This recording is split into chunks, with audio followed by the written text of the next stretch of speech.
बार पुनः प्रणाम कर रहा हाँ हूँ। जी। और मेरे साथ में श्री स्वामी प्रणव चैतन्य पुरी जी महाराज हैं।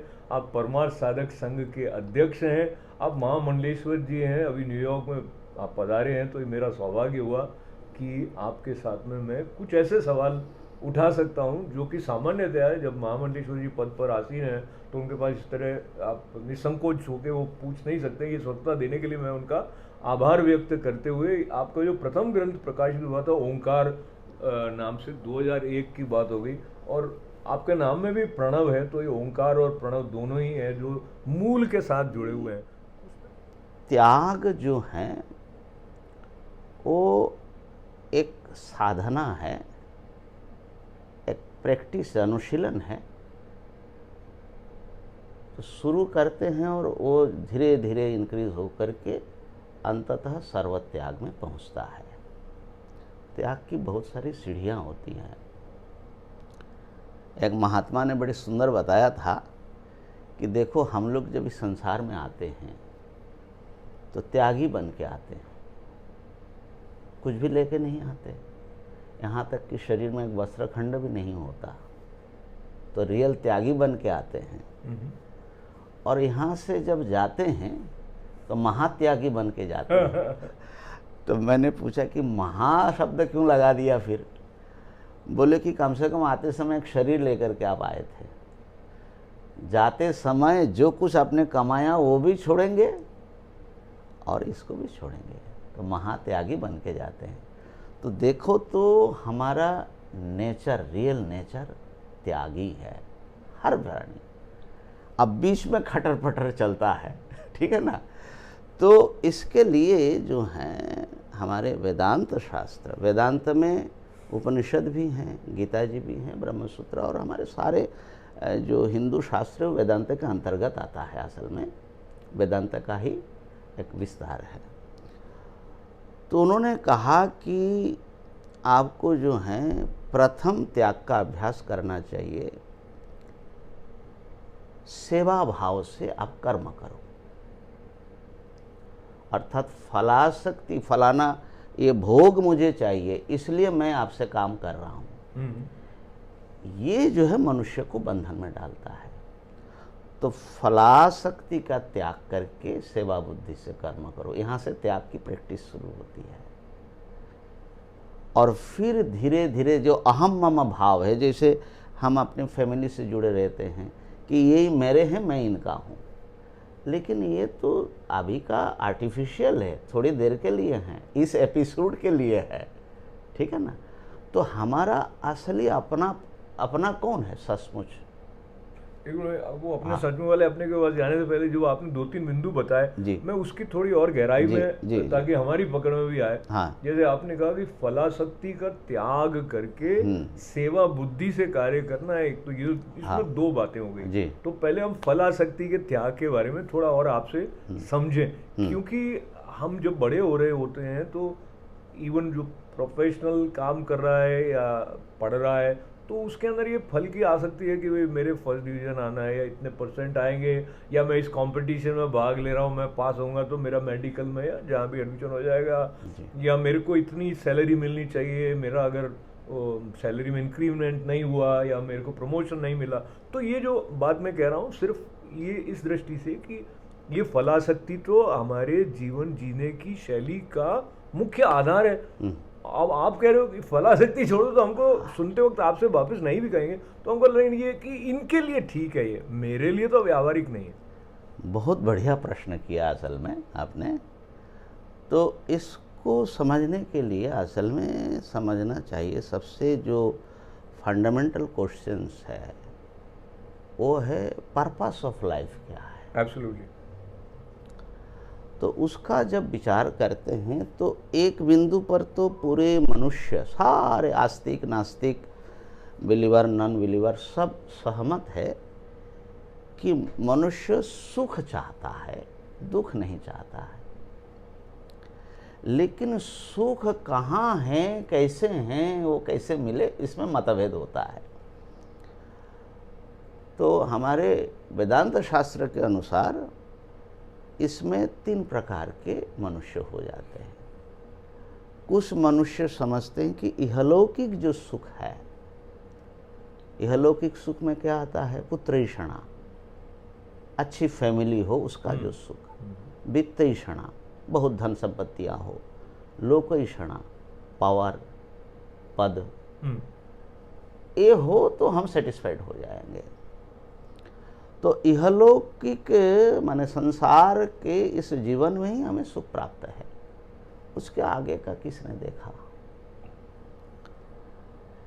लेकिन बहुत सारे ऐसे लोग हैं जो दूरदृष्टि से सोचते हैं, और ख़ास करके जब उम्र एक पड़ाव पर आता है, जब आपकी ये करियर फास्ट होना ये सब थोड़ा सा वो हो जाता है, तो उसके बाद जो है मृत्यु रियलिटी बन जाती है। तो इसलिए इसके बाद हमको ये सुख तो यहीं ख़त्म हो जाएगा, ट्रांजिटरी है, ये जो टेम्पोररी है।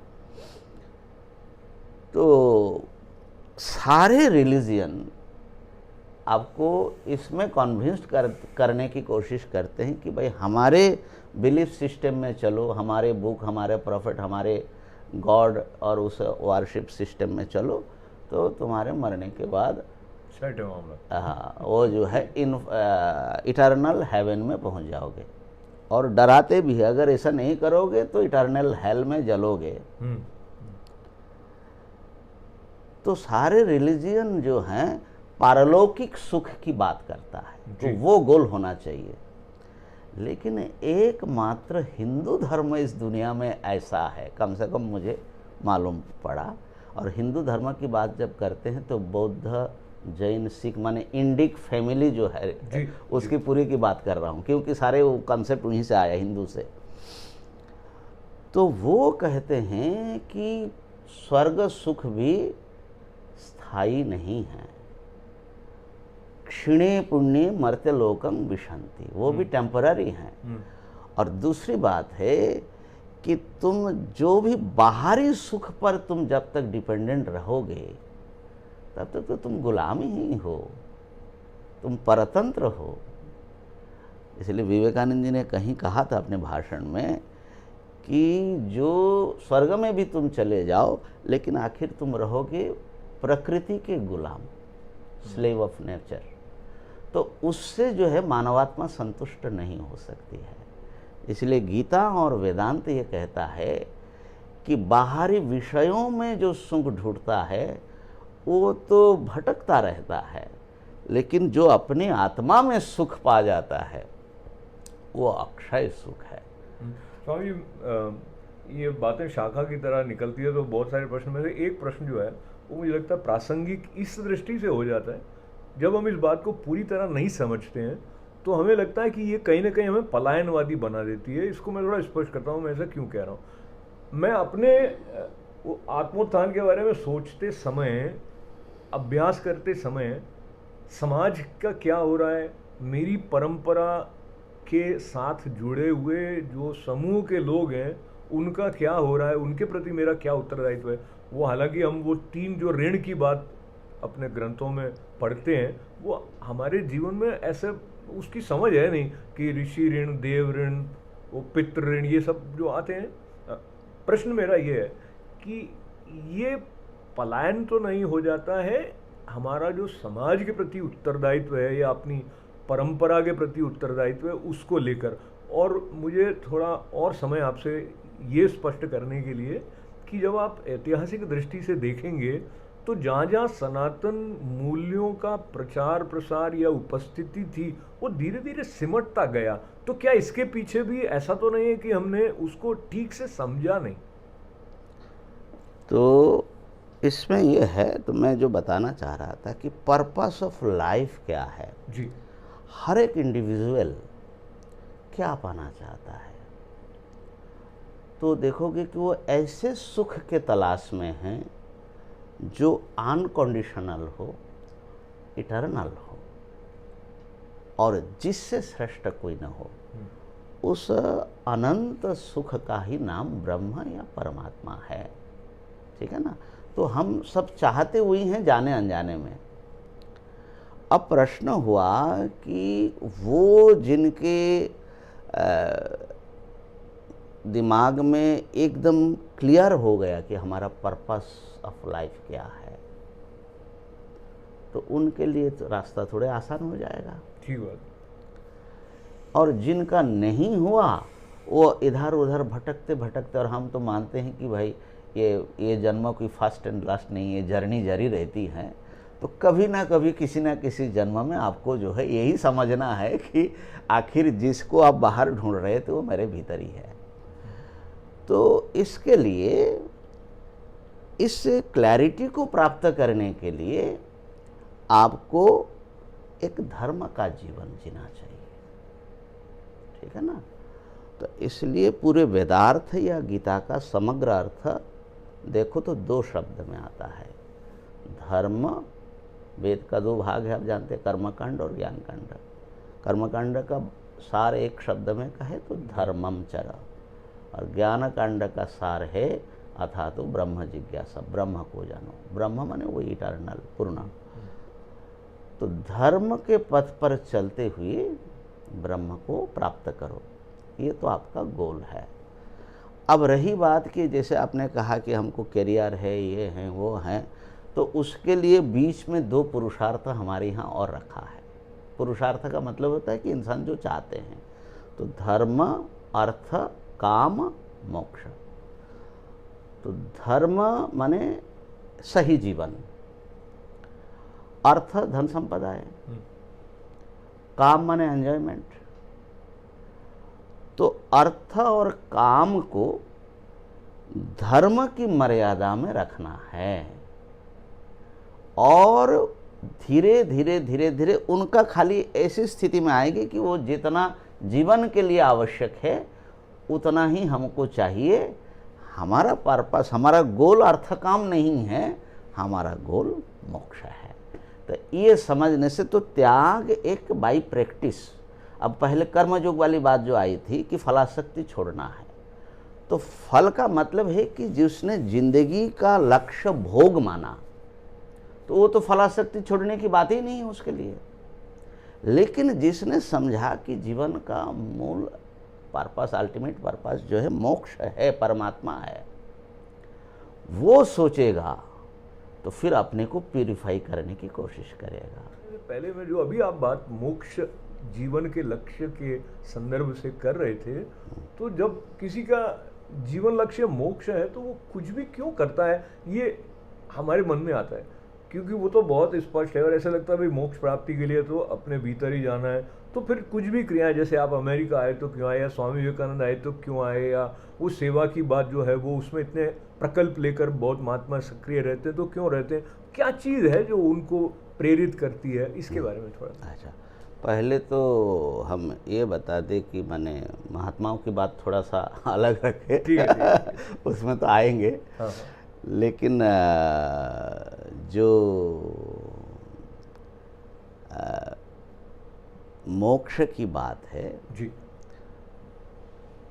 तो देखो, आपने कहा कि फिर भी व्यक्ति क्यों संसार के काम करते हैं, या उसको समझ करके भी व्यक्ति साधक जो है ऐसा कई बार मजबूर भी हो जाता है ना भोग के लिए। तो उसमें यह है, हमारे शास्त्र में बड़ी स्पष्टता है। इस समय हम जो हैं देह और आत्मा का एक कंबाइंड एंटिटी है। मैं आत्मा हूं लेकिन देह से जुड़ा हुआ हूं। देखिए, आँख जो है ये नहीं देख पाती है, आँखों से देखने वाला कोई और है, ठीक है ना। तो आत्मा जब इस शरीर को छोड़ देता है तो ये तो डेड बॉडी हो जाता है। इसलिए आत्मा तो इसमें एक एंटिटी कोई है, कॉन्शियसनेस, ठीक है ना। लेकिन इस समय मैं खाली आत्मा नहीं हूँ, मैं देह भी हूँ। मुझे भूख लगती है, मुझे प्यास लगती है, मुझे अब देह की अपनी ज़रूरतें हैं, ये प्रकृति के अधीन है, वो उसको भोजन पानी मिलना चाहिए। लेकिन मैं खाली देह नहीं हूँ, मैं आत्मा भी हूँ। इसलिए मैं बार बार पूछता भी हूँ कि मैं किस लिए यहाँ आया हूँ, मुझे क्या पाना चाहिए। तो मनुष्य जो हैं एक ही साथ में देह और आत्मा होने से हमेशा एक कॉन्फ्लिक्ट में रहता है। देह उसको अपनी ओर खींचता है, आत्मा उसको अपनी ओर खींचता है, ठीक है ना। इसका समाधान जो ठीक से कर लेता है, समाधान क्या है? देह साधन है, आत्मा प्राप्तव्य है, लक्ष्य है। इसका समाधान कर लेता है, वो इस रास्ते पर बहुत सुंदर ढंग से आगे बढ़ता है। नहीं तो खचर पचर थोड़ा लगा ही रहेगा लेकिन एक समय में जा कर के प्रत्येक साधक को एक हार्मोनियस देह और आत्मा में फिर उसका कोई कॉन्फ्लिक्ट नहीं रहती है। ये बात सुनना अच्छा लगता है। फिर हमको लगता है तो हमारे साथ ठहरती नहीं है, क्योंकि हमारा मन जो है वो उछल कूद करता रहता है। और थोड़ी देर अगर सत्संग में बैठे हों या स्वामी जी के पास में ये बात सुनी हो कि भाई आत्मा लक्ष्य है और आत्मबोध के साथ में मुझे चलना है, थोड़ी देर बाद में किसी ने कुछ बात कही या हमारी किसी अपेक्षा की पूर्ति नहीं हुई, तो मन वहाँ जाके फंस जाता है। तो उस स्थिति से बाहर ये जो बात आपने कही, और उसमें ऐसा लगता है कि इसमें शांति है, क्योंकि देह की जो आवश्यकताओं की पूर्ति में चक्कर लगाते रहने में ऐसा लगता है कि कुछ है जो हमें सीमाओं से बाहर जाने में सहायक नहीं होगा। कई शब्दों में ये बात कही जा सकती है।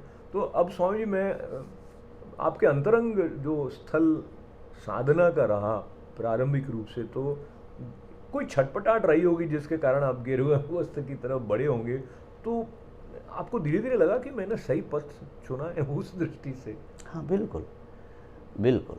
असल में मैं जब 17 साल का था, मुझे जहाँ तक याद है, तो मैंने घर छोड़ा। और छोड़ने से पहले की ऐसी मेंटलिटी हमारी थी कि हमको सफोकेशन होने लगा था घर में। घर हमारा कोई घर माने संपन्न परिवार ही था, सब कुछ ठीक था, लेकिन हम जो संसार के दिन रात की 24 घंटे की जो एक्टिविटी है, उससे हम सफोकेट होने लगे।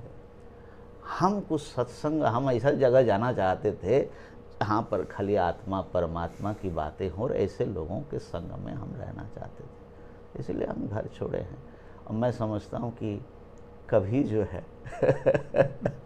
और जो भी संत बने होंगे ना, वो कहीं ना कहीं एक जगह जा करके उनको वहाँ पर उनके हर चीज़ है, लेकिन फिर भी जो उनको चाहिए वो नहीं है, इसलिए घर छोड़ते होंगे ना।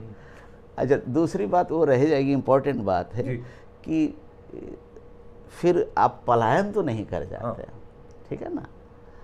तो देखो, पलायन की बात तो वहाँ आती है जो संसार के जो प्रॉब्लम्स है उसको सामना करने में असमर्थ हो, भयभीत हो, वो अगर वहाँ से हटता है तो डर के मारे हटता है। लेकिन जब वो चीज़ आपकी अब पर्पज़ में रहा ही नहीं, तो वहाँ क्यों पड़े रहोगे? तो इसीलिए पहली बात तो यह है कि पलायन की बात ही नहीं है, बल्कि जो पलायन करके भी कुछ लोग आते हैं तो उनके लिए कठिन होता है। क्यों? आपको संसार में ही ठीक से रहना आया नहीं, तो आप परमात्मा को प्राप्त कर लोगे। कर्मयोग ही आप साध नहीं पाए, तो ध्यान योग और ज्ञान योग आप साध लोगे क्या? तो जैसे मान लीजिए कि प्राइमरी जिसने देखा ही नहीं उसी को परीक्षा में फेल हो गया, तो सेकेंडरी और कॉलेज में कैसे जाएगा वो? तो ये एक तो ये चीज़ है। बाकी हमारे यहाँ पर आत्मा को एक छोटी एंटिटी के रूप में नहीं देखा। गीता जी में भगवान कहते हैं कि ते प्राप्नुवन्ति मामेव सर्वभूत हिते रता, और ये भी कहा सर्वभूतात्म भूतात्मा, ठीक है ना। तो हम जो आपके साथ बात कर रहे हैं, अगर इससे आपको और आपके जो दर्शक श्रोता है उनको थोड़ा लाभ होता है, थोड़े अपने पर्पस को समझने में थोड़ी क्लैरिटी आती है, वो हमारी साधना में सहायक बन जाता है। तो इसीलिए इसमें कोई कॉन्फ्लिक्ट नहीं है। आत्मनो मोक्षार्थम जगद्धिताय च, तो सबका भला किसमें है? सबका भला है कि सब उस लक्ष्य को प्राप्त करें जो मानव जीवन का लक्ष्य है। तो हमारा गोल आपका गोल जब दो है ही नहीं है, तो हम क्या दोनों जो है साथ में जर्नी नहीं कर सकते? कर सकते करना चाहिए, करना चाहिए, वो कर रहे हैं, कर रहे हैं, कर रहे हैं। ठीक। तो ये जर्नी की बात को लेते हुए जो आपकी जर्नी रही जीवन की, तो एक चटपटाहट, और मैंने अन्य भी संदर्भों में सुना है कि वो एक कारण हो जाता है। अब इसमें हम पीछे वाले जो हैं, जो कि आपको अपने पुत्र के रूप में देख रहे होते हैं या भाई के रूप में देख रहे होते हैं, उनकी अपेक्षाओं को क्या होता है उस पर नहीं चर्चा करेंगे, हम आगे चलते हैं। तो फिर गुरु की आवश्यकता हो जाती है। सत्संग का जो भाव है वो दृढ़ता से धारण करने के लिए एक ऐसे जो कि सिद्ध हो या जिन्होंने वो अवस्था प्राप्त कर ली हो जो आपका अभीष्ट हो, ऐसा आपके जीवन में कैसे हुआ, और कुछ बात यदि आप अपने गुरु जी के संबंध में कहें। सौभाग्य की बात है कि हमारे गुरु जी हमको बड़े आसानी से मिल गए। असल में हमारे जन्म से पहले ही हमारे माता पिता हमारे गुरु जी के शिष्य थे। अच्छा अच्छा। तो इसलिए संपर्क हमको बड़े आसानी से हो गया और उनका बड़ा अनुग्रह रहा। और अभी 2018 में ही उनका शरीर गया, तो हमको बहुत सौभाग्य मिला, बहुत दिनों तक मिला। तो हमारे जो अपने प्रॉब्लम्स, क्राइसिस, व्यक्तिगत और संस्थागत, उसको उन्होंने बड़े अच्छे ढंग से हमको सिखाया। तो इसलिए मैं कृतज्ञ हूँ। मुझे भी दर्शन यहाँ न्यूयॉर्क में करने का अवसर हुआ था, ऐसा मुझे स्मरण आता है। वो बहुत ही सरल स्वभाव के, सौम्य व्यक्तित्व, और अनुशासन में आपको रखा होगा कि नहीं मुझे पता नहीं, लेकिन ऐसा लगता है कि वो बहुत ही जैसे कि एक रिलैक्स जैसा उनका व्यक्तित्व जैसा दूर से हमको लगता था, वो बात थी। पर उस बात को लेकर मैं वहाँ आ रहा हूँ, वो कैसे सहमत हुए? उनको पता था आपके परिवार के बारे में, तो ये जब उनका स्वीकार करना कि आपको संन्यास में दीक्षित करेंगे, वो आसानी से हो गया था? अगर कुछ बात वहाँ की बता सकें। नहीं, मैंने कोई प्रॉब्लम तो नहीं हुआ। तो हम तो आ गए थे, मैंने कहा कि 17 साल की उम्र में जी। तो उन्होंने हमारे माँ बाप से कोई बात किया होगा, माता पिता आए होंगे जी जी। और ऐसा है कि जो थोड़ी पूर्वाश्रम की बात करना हम संकोच करते हैं, लेकिन हमारी माँ हमको बड़ी हेल्प की। अच्छा अच्छा। पिताजी को तो बहुत दुख लगा पहले, लेकिन बाद में वो भी खुश हुए। तो क्या है व्यास जी, जिसको जाना ही होता है ना उस रास्ते में, कोई रोक नहीं सकता। एक संत को, अभी एक संत हमारे हरिद्वार आश्रम में है, लगभग 100 उम्र है उनकी, बड़े उच्च कोटि के महापुरुष है। तो उन्होंने एक बात कही कि एक बार उनसे किसी ने पूछा कि स्वामी जी आप शहरों में क्यों घूमते, आप लोग जाओ जंगल में तप करो, आप यहाँ किस लिए आए हो? तो उन्होंने कहा कि मैंने कहा कि देखो, हम तो एक आवाज़ देने के लिए आए हैं। जो कोयल होता है ना, कोयल, वो अपना अंडा जो है कौवे के घोंसले में देता है। क्यों? कौवा उसके अंडा खराब कर देता है, तो वो उसके वहाँ देते हैं, और कौवा जो है अपना बच्चा समझ करके उसको पालते हैं। लेकिन वो कोयल माँ जो है वो दूर दूर से उसके नज़र रखते हैं कि मेरा बच्चा वहाँ है। और फिर जब उसका थोड़ा सा पंखा वो निकल आता है ना, तो अगल बगल के पेड़ों में आसपास घूम घूम करके वो आवाज़ देती हैं। और उसके आवाज़ में इतनी ताकत होती है कि वो कोयल समझ जाता है कि ये मेरी माँ है, तो उड़ करके वो चला जाता है। तो हम जो घूम रहे हैं व्यास जी, हमारे अंडे किसके किसके पास है।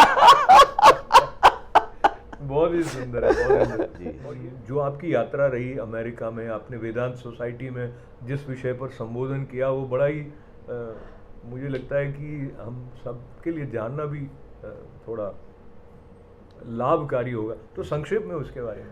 हाँ, वहाँ विषय हमने लिया था अनफोल्डिंग इन्फाइनिटी। उसमें मुख्य बात ये थी, मैंने कहा कि ये जो हमारी स्पिरिचुअल जर्नी है, तो हम चाहते हैं अनंत को प्राप्त करना, इनफाइनाइट, और हम हैं फाइनाइट। और ये जर्नी इतनी कठिन और इतनी लंबी है, जैसे बूंद बूंद इकट्ठा करके क्या कोई इनफाइनाइट ओशन बनाया जा सकता है? इम्पॉसिबल मालूम पड़ता है। कई बार साधक जो है उससे घबरा भी जाता है, अपने ही इतने प्रकार की वासनाएं और ऑब्स्टाकल है, फिर बाहर से भी है। लेकिन गीता जी जो हैं वो ये विशेष बात करती हैं कि you are not alone on this path, आप अकेले नहीं हो, इनफाइनाइट आपके साथ जर्नी में चल रहे हैं। आपको पता नहीं होगा कि परमात्मा आपके साथ जर्नी कर रहे हैं। तो मैंने कहा था कि दोनों की जर्नी है। परमात्मा हमको, जैसे परमात्मा को प्राप्त करना आवश्यक है जी, वैसे ही परमात्मा को भी हमारी ज़रूरत है कि हम उनको प्राप्त करें। तो इसलिए पहले अर्जुन के सखा के रूप में हम देखते हैं। अर्जुन को पता नहीं कि भगवान उनके साथ में है, सखा है, सारथी हैं। फिर क्राइसिस जब हुआ तो गुरु के रूप में प्रकट हुए, फिर जो है वो जगत गुरु के रूप में प्रकट हुए, फिर ईश्वर के रूप में प्रकट हुए, फिर अपने को विश्व के रूप में प्रकट किया, अनंत के रूप में। अर्जुन घबराया, फिर कहा कि आप जो है हमारे व्यक्तिगत बन जाइए, तो भगवान छोटे बन गए। ठीक है, तो मैं ये कहना चाह रहा था कि इनफाइनाइट इस कोशिश में लगे हैं कि वो अपने आप को हमारे पास मैनिफेस्ट करे। बहुत सुंदर। ठीक है ना, तो ये जर्नी जो है, ये अनफोल्डिंग, ये थोड़ा थोड़ा थोड़ा थोड़ा जैसे हमारे जितना जितना हम ऑब्जर्व कर पाते हैं, तो परमात्मा हमारे साथ है और वो जो है अपने जिम्मेदारी से, रेस्पॉन्सिबिलिटी से हमें गाइड कर रहे हैं। तो हमें चिंता करने की ज़रूरत नहीं है, बड़े निश्चिंत होकर इस जर्नी में चलना चाहिए। तो निश्चिंत होकर जर्नी में चलते हुए पुनः मैं श्री स्वामी प्रणव चैतन्य पुरी जी महाराज को आभार व्यक्त करते हुए, प्रणाम करते हुए, बहुत बहुत आपका धन्यवाद है।